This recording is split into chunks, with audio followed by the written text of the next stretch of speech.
Are our customers? Faustina had asked. Federico sighed. We'll see, won't we? And they had seen.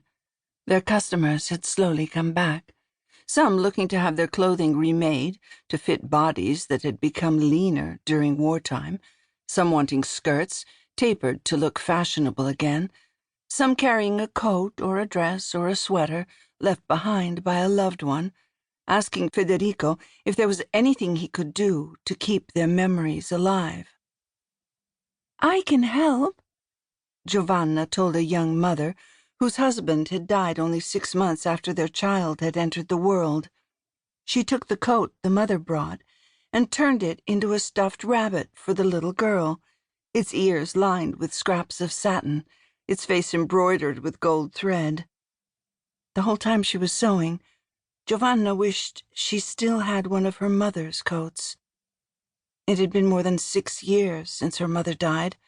Giovanna had been 14 then.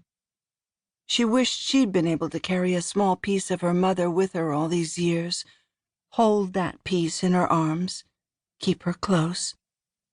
Giovanna sewed her own longing into that bunny. And now the woman had returned for it. One moment, Giovanna said to her, ducking behind the curtain into the back room of the tailor shop where her father and her sister were working. She picked the stuffed rabbit off the high shelf where she'd left it to keep it safe. That's beautiful, Giovannina, her father said, admiring the rabbit in Giovanna's hands. Where did you find a pattern for that? Giovanna smiled. I made one up, she told him. It was something she'd loved to do. Imagine a dress, a shirt, a jacket, or in this case a stuffed rabbit, in her mind's eye, and then create it. I bet we could sell those, Faustina said, an A-line skirt resting on the sewing machine in front of her. Do you want me to see if Berto can get some scraps of fabric so you can make more? I can make the pattern for you if you'd like to make them, Giovanna said, as she headed back into the public part of the shop. But I'd rather work on clothing, if that's okay.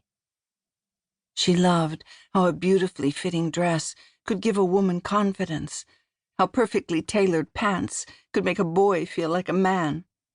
She would often watch people on the street and tailor their clothing in her mind or imagine new outfits for them entirely. Especially after the war, she wanted to give people that moment of self-assurance, of happiness. But she was glad she was able to make this toy so a little girl could have a physical reminder of her father. Here you go, Giovanna said, handing the stuffed rabbit to the woman. The woman rubbed the rabbit's ears between her fingers, and her eyes filled with tears. What do I owe you? She asked. Nothing, Giovanna said, her heart responding to the sorrow in the woman's eyes, recognizing her own sorrow there.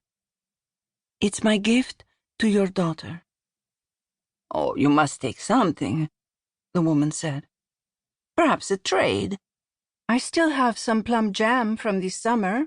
I can bring a jar by tomorrow. That sounds perfect, Giovanna said, recognizing in the woman a need for fairness.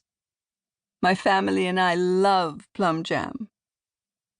During the war, they'd gotten used to trading, for work, for food, for clothing, a way to make sure everyone had what they needed. The woman smiled when she took hold of the toy. Angelina will love this, she said, putting the stuffed rabbit in her purse. Thank you.